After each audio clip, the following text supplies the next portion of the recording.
John, I want you to hear what Chris Mortensen said today about Deshaun Watson, Baker Mayfield, the Cleveland Browns, and Jimmy Garoppolo. The quote has been around the internet quite a bit, but not as many people have maybe seen or heard the full. So here we go. Let's go to Sports Center now, John. And Chris, let's welcome in Chris Mortensen here to Ham Center. Breaking up, regardless of whether or not Deshaun Watson ends up in Cleveland. And the one thing I was told is that it's just not a match emotionally, whereas Baker Mayfield's passion and emotional leadership was embraced at Oklahoma. And even in the beginning with the Browns, things have changed.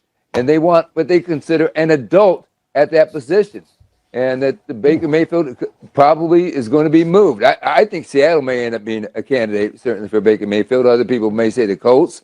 And then who's an adult? Well, listen, Jimmy Garoppolo is scheme friendly. And yes, he has a shoulder recovery. So does Baker Mayfield. But Jimmy Garoppolo is one I would not ignore for Cleveland. That's one I'm going to just put out there. But I do agree with Diana that this is a breakup about to happen. Things have changed, and they want what they consider an adult at that position. And adult Baker Mayfield, adult actress, or just an adult? Moved. I think Seattle. Just an adult. Okay. Boy, man, I'll tell you, saying I want an adult in the room to me is one of my favorite things you could say negative about somebody. Yeah, it's basically calling the guy a fucking loser. I mean, that's what it's calling him. Because of the level in which that position. I would say when we were younger, it's always felt like, you look historically, a lot of the guys, even before we were born, right, went on to be like Roger Staubach. Even like you just watch the way Montana carries himself, like really, really just impressive high-level guys. Steve Young, Troy Aikman, when you were kind of an outlier, like Jim McMahon, I didn't really remember watching him play, but I just remember like this crazy guy. Yeah, I know. Yep. But it doesn't feel like there are that. I think the problem for Baker Mayfield, when you think about the guys 30 and under in the NFL, starting with like Dak, Jimmy, Carr, and then to all the Mahomes, Herberts, Josh Allens, Lamars. I mean, and honestly, before the thing happened to Sean, he was viewed as like the fucking saint, right? People love the guy. He was. If you're a slap now, I think you look infinitely worse at quarterback. Because like every guy, it's like, yeah, we're just paying this guy like $50 million a year. He's a fucking great guy. Treats everyone awesome. He gives everyone Christmas presents. He's like, takes care of all the, it feels like Baker is just, to me, immature is almost a cop-out. It's like, no, you're just kind of fucking being a loser. Like, you don't have your emotional intelligence under control. That's a red flag in the NFL because all these other guys do. You're allowed to get mad and stuff, but clearly, what do the Browns have? They have 2 Ivy League guys that run their operation. So you could argue their standards might even be a little higher, right? They're just really, when I think Andrew Berry and Stefanski, you just think intelligent guys. And Baker, at the end of the day, Baker's not good enough from a contractual standpoint. They're also in a tough spot with him. Like, adult in the room is absolutely, they want to upgrade. But the primary issue is he's not good enough to justify what you might have to pay to keep him around. And he's not good enough to justify. You certainly don't want to play him on the franchise tag eventually. You don't want to extend him now. You don't want to lame duck him. And he's been hurt. I mean, you could argue even if he was pristine character, there are a lot of issues with the position you'd be in if Baker Mayfield was your quarterback today. I think you would be very, very lukewarm on him. A little bit. It just makes it easier that he's not. Do you remember when the Minnesota Vikings pivoted off Case Keenum after he led them to the NFC Championship? And Case Keenum's like, they love him. Every human loves him as a guy, right? No one has any issues with the human. And, he overachieved. Again, I'd say Baker's a little better. But, it was like, yeah, we can't maintain this. We're not going to extend him or whatever. So they just moved to Kirk Cousins.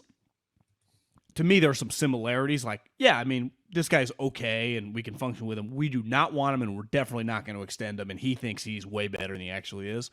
The one thing I would say is, I just typed in NFL draft. They have the 13th pick.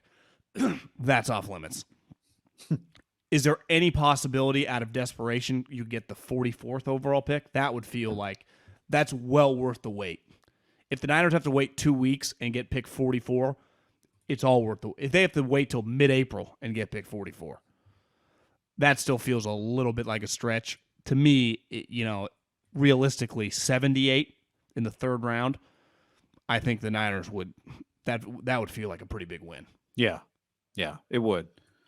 Because then they would have the Niners would have pick 78, pick 93, and pick 104. So they'd basically have three, relatively a mid-third rounder, a late third rounder, and a comp third rounder. And then to me, you could use a couple of those third rounders and go out and get a player and still have a second and a third rounder to just draft two players, right? Because the Niners, they don't have like unlimited roster spots. When we just start going through they have a lot of starters on the team right now, right? They need a safety. They might need an offensive lineman, but like all their skill guys, maybe need to add a running back, but they got multiple tight ends. They got a ton of defensive linemen. They're going to have to draft another or sign another defensive lineman, but they got a bunch of linebackers. They got a bunch of corners now. Like they do have a punter, a kicker, and a long, like they have a lot of positions accounted for. Like they really don't have that many quote unquote holes, I would say. Depth would be, that's probably why they're saying like, we're not overpaying for depth. Yeah. Dan on the stream says, my bet would be that Stefanski knows what he's doing and wanted Odell and Baker both out. They're both problems. Makes it easier that this was not the administration that drafted Baker, right? Makes it a lot easier. Odell did kind of thrive in L.A. He did. No, I mean, there's no question. And there's also no question it didn't go well in Cleveland. I think it, again, when you go back to Deshaun, having Deshaun not go to Indy, having Deshaun not go to Atlanta, having Deshaun not go to Cleveland, I think Carolina, for the 49ers, is the best place for Deshaun to go. You don't want Matt Ryan displaced. You don't want the Colts or the Browns to get a quarterback. The Browns, it seems like, want to move on anyway. That's what Mort just said. And the Colts, and you can, I'll let you say this, but, I think there was a report this morning that the Colts is where Baker wants to go. Well, of course Baker wants to go to the Colts. Look at the other options. Of course he wants to go to the Colts, but you said it yesterday on the show. The Colts value character a ton. They do it, they say it, and they act it too. To me, Ballard, I can't see it. And Frank, they just dealt with Carson Wentz. If the Niners are able to get the Browns' second-round pick, they will be applauded. If they're able to get the third-round pick, I would say people will be fine, but a little indifferent. It's not like that big of a needle mover. You don't get a reach around like you. No, but I would go, okay, all right, well played. That's what I would say. To me, anything on the third day, I just don't think anyone cares. Yeah. So third round, you get well played. Second round, you guys are geniuses. That's kind of where we're at. So you get a well played third round. Second round, if you get first the second round reach pick, around. Yeah, I mean, it's the first round, you get a fucking parade. They get the 13th overall pick for Jimmy Garoppolo. It'd be the greatest trade in the history. Second round pick, I think they would be universally applauded. Third round, you're right. It's like, that's good business. It was worth it as long as you didn't miss out on anyone. I'd say anything on the third day, nobody cares. Nobody gives a shit. So it's like, if you're waiting for third day picks, like I just think a lot of people are going to be like, "What the fuck were you? You could have cut him for a fifth round pick." Well, like, no, I know, but I will say, as it relates to this specifically, I think Cleveland's a good fit for him. I think Indy's a good fit for him. I think Cleveland's actually a really good fit for him. I don't know what you think about that. The problem, it's easier to get a pick to me from the Browns, a better pick, because, like, let's say that third round pick in the 70s. Because they have the 13th overall pick and they have the 44th overall pick. That means they could turn 13 into 18, probably get like another third. They could have a bunch of picks. To me, Indy is a little more pick dependent because they're missing a one. So if I give you my third, I basically just have one pick in the first 150 picks of the draft. Like that's, it's hard for GMs to think like that. Now, obviously, quarterback, I have to fill the hole, but I could see Indy trying to get him for way cheaper, right? Sure. My ultimate point, though, is Cleveland makes sense, and I think you do have the real possibility, depending on where Deshaun goes, of two teams that both want Jimmy Garoppolo. Do you really like Jimmy in that weather in November? I don't think weather is a big issue for Jimmy. I think the fact that Baker got beat up there, I don't love that physically, because Jimmy obviously has had some of the same issues. But I think the offense makes sense. I mean, Amari there, I think it's a solid team, good run game, good coach. I really don't hate it for him. The weather concerns you with him? I mean, do you feel like he's played poorly in the cold? No. Yeah, he does have a great arm. He's not afraid of the weather or whatever. Better arm, Baker or Jimmy? Baker. But Jimmy gets rid of the ball faster. Jimmy has a better understanding of his athleticism. Like that's I'd say one Baker issue why he kept getting hurt. Like Baker kind of runs around. Like, bro, you ain't Joe Burrow, my man. Jimmy, gets sacked every once in a while, but it's not because he's trying to like do crazy shit. Like sometimes he maybe freaks, doesn't see something, but for the most part, you would say Jimmy wants to get rid of the football, right? Yeah. It's like his defining attribute is getting rid of the ball fast. Yep. And wanting to make plays, John. I know. So how about he mentioned the end of that clip, he said Seattle as a possibility for Which Baker. Makes sense, right? Because I would say that they would overlook in desperation some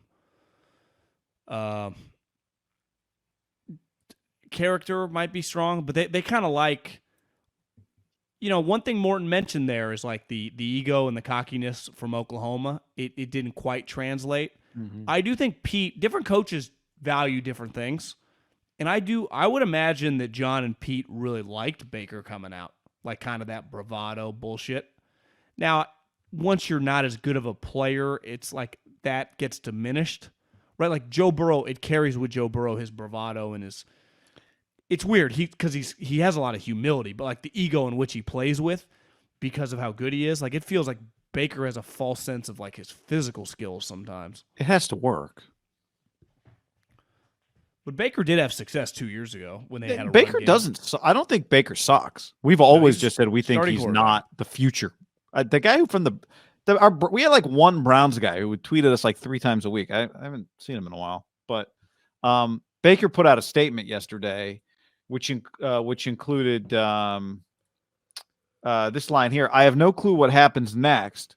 By the way, statement like Apple Notes or whatever.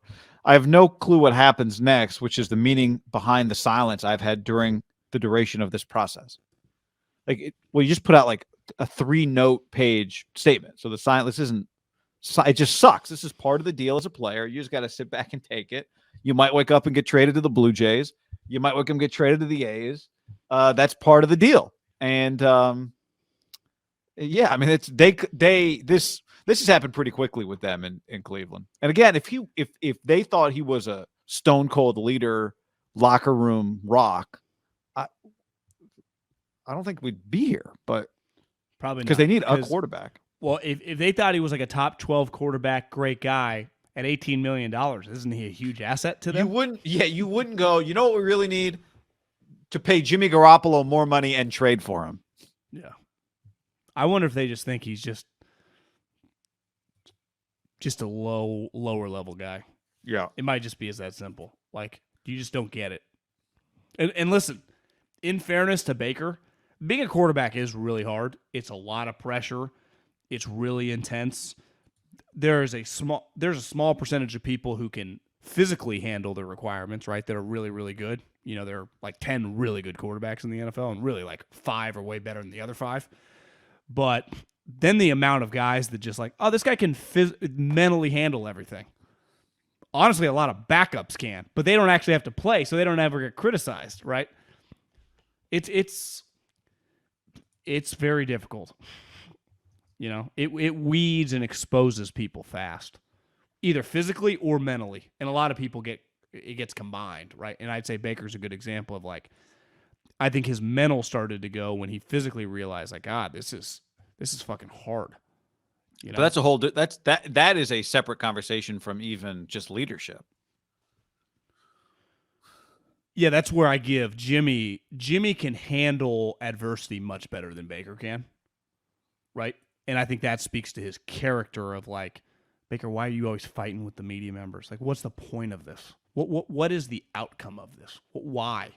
And it's because you have what I think the team thinks, you have a lower EQ.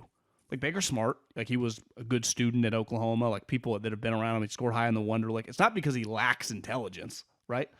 Jameis is like really academically smart. Like could have got or had a chance to get into Stanford. But his EQ and decision making historically has been very questionable, right? And actually, he's a good example where doesn't it feel like Jameis kind of took steps? Like, you know what? The last couple of years, people just think a little more highly of him. Yeah. Got around Drew. Sean liked him. Kind of was like, okay. But his play is still like, watch him. Is he that good? Even though he's more I think one thing, like one difference, right, is Jameis puts out his workout videos. Everyone makes fun of him. He's in on the joke. Like, he thinks it's funny too. Jameis doesn't operate with a big chip on his shoulder. Whereas Baker, what's funny, Jameis takes himself less serious for sure. Baker's really good at commercials. I will say that. Yeah, I'm not trying to be, just an aside. I could see him going Hollywood, when he's forced out of the league by 30 years old. He's not bad. Because here's the thing, guy. When you transition to a backup quarterback, which you would say that's where his arrow's pointing, no one has a slapdick backup quarterback. Yeah, it's not pointing that way if he doesn't become a locker room leader. Look at the backup quarterback. Like, everyone keep making fun of Chase Daniel all they want. If he never throws another pass, I saw this stat, $177,000 for every pass he's ever thrown. That's what he was paid for Chase Daniel. Chase Daniel. But so how much for completion? I made probably 500. The point is, like, people like this guy. Look around these backup quarterbacks that make that extra five. Like isn't Matt Schaub a good example? Like, what did Matt end up banking those last 4 or 5 years? Why? People just liked it every day when he walked into the office at 6:45. Dude, sometimes you're like, oh, here comes fucking Sterling Baker again. Well, there's so much money to be made. Like, backup quarterback 5 years from now, right? Versus backup quarterback now. The cap's only going like 7.5 a year for the below average guy. There's so much money to be made, man.